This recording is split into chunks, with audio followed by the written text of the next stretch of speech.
John chapter 11. So today I'm going to talk about the story of Lazarus. If you don't know the story of Lazarus, I'm going to give it to you in bullet points. I wrote it out in bullet points, so you might have to bear with me because I'll be looking at my screen for a few minutes while I'm talking. But interesting thing about the story of Lazarus, and I didn't know this myself until a few years ago, that the only gospel that you find the story of Lazarus, which in my opinion, in my view, and I'm sure others' view, it's one of the most important stories leading up to the death and resurrection of Jesus because it's kind of a precursor to it. So I don't know. I find that interesting. What do you think? Let me know what you think about it. So I'm gonna, like I said, I got bullet points here, and I'm just gonna tell the story sort of in bullet points. I may add my own things as I'm reading these bullet points. So Jesus is in Bethany. No, Jesus is somewhere else. Lazarus is in Bethany. I don't remember where Jesus was, but he hears of Lazarus' illness and he purposely delays. Why did he delay? We'll find out in a little bit. Then he hears that Lazarus has died. He stayed where he was for 2 days. He delayed for 2 days. And then after 2 days, he travels to Bethany, which it seems like traveling from where he was to Bethany was a 2 day trip because if you know the story, Lazarus was dead for 4 days. So when he arrives, Martha meets him and says, Lord, if you had been here, Lazarus wouldn't have died. But I know, this is important, this part, but I know that whatever you ask from God, he will give you. She is grieving her brother's death, but she still says, I know whatever you ask from God. Her faith in Jesus is so strong that she can make this statement that I know whatever you ask from God, he will give it to you. At this point, she probably doesn't quite understand, like many of the Jews didn't understand, that Jesus was God in the flesh, but he was sent by the Father. So she says that, which is a great statement of faith. So the conversation goes, Jesus tells Martha that Lazarus will rise again. And Martha says, I know he will on the resurrection day. But Jesus responds with, I am the resurrection and the life. Whoever believes in me, though he die, yet shall he live. That right there, to me, is one of the reasons I gave my life to Jesus, because he's everything. He's the death and the life. The life I'm living now is because of Jesus. The life that I'll live in eternity will be because of Jesus. He is the resurrection and the life.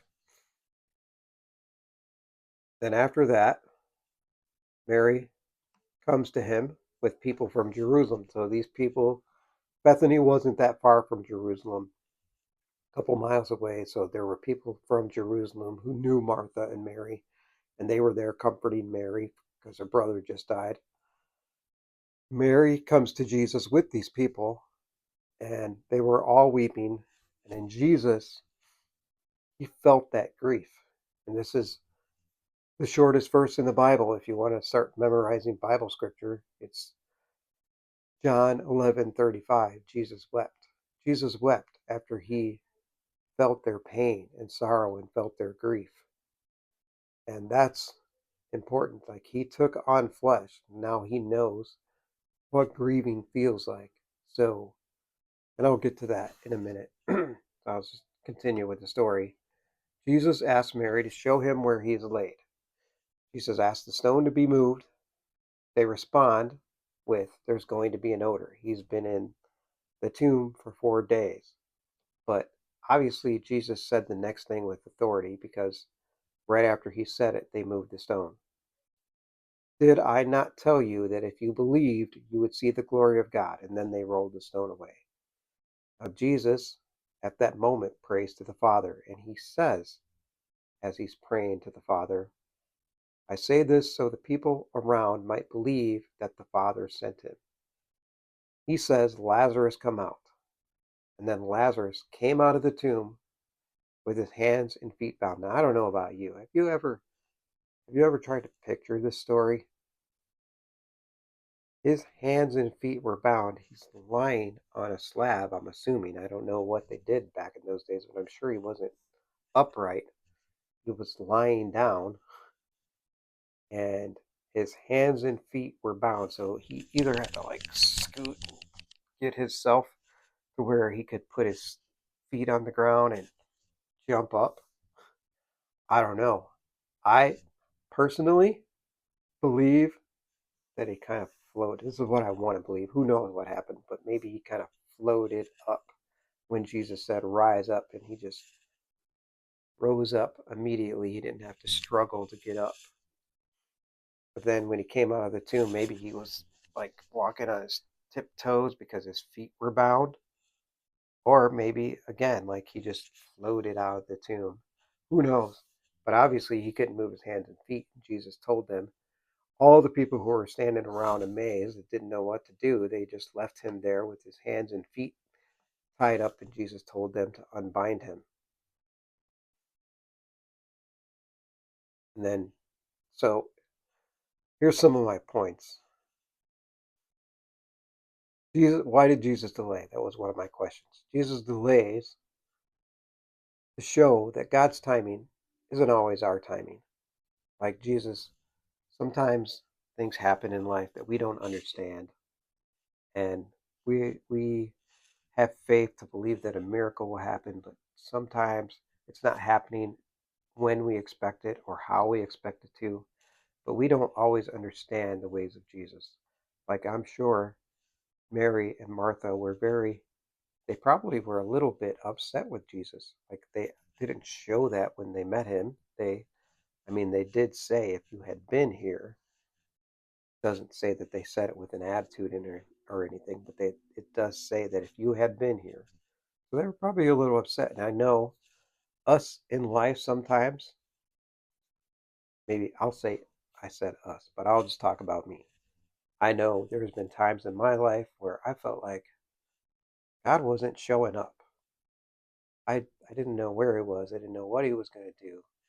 Didn't know how I was going to get out of the situation I was in. But he showed up because God always does show up. It may not be how you expect it or when you expect it, but God will show up. If you if you are a follower of God and you look at your life now and you look back at your life then, where you were at a certain point and where you are now, if you truly look back and see, you will see that God has showed up for you and your life is better because of it. Lazarus was dead for 4 days. It doesn't say, I mean, obviously it does talk about Lazarus was in Jerusalem later, and even the Jews wanted to kill Lazarus too, because Lazarus was a testimony of what Jesus did.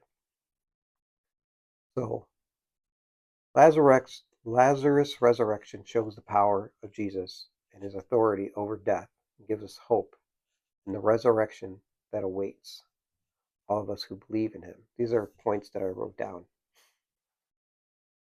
I know that my faith, I already know. Now I'm saying this I say this as my faith, but know, I know, like I know that if I die before Jesus comes back, I will be risen again in the resurrection because that's what I believe and who I believe. So I have something to look forward to no matter what.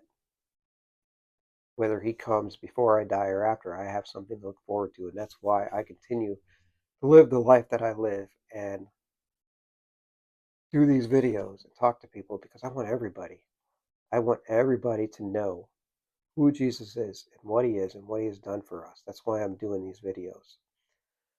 So, with that, if you don't know Jesus and you want to know about Jesus, here's my suggestion. Open the Bible, read about it, read the Gospels first Matthew, Mark, Luke, and John. And as you read, if you have this little inkling that there's something to this, I want to know more. As you read, just say a little prayer. Say, God, I want to know you more. As I read these Gospels, reveal to me who you are. And I promise you, if you say that prayer and you're taking the act of reading the Bible, you're already taking steps of faith. And I promise you, if you do that, God will show up. Maybe not how you expect it, but He will show up. So, with that, be blessed, stay strong, stay valiant, keep forging your path, and be blessed.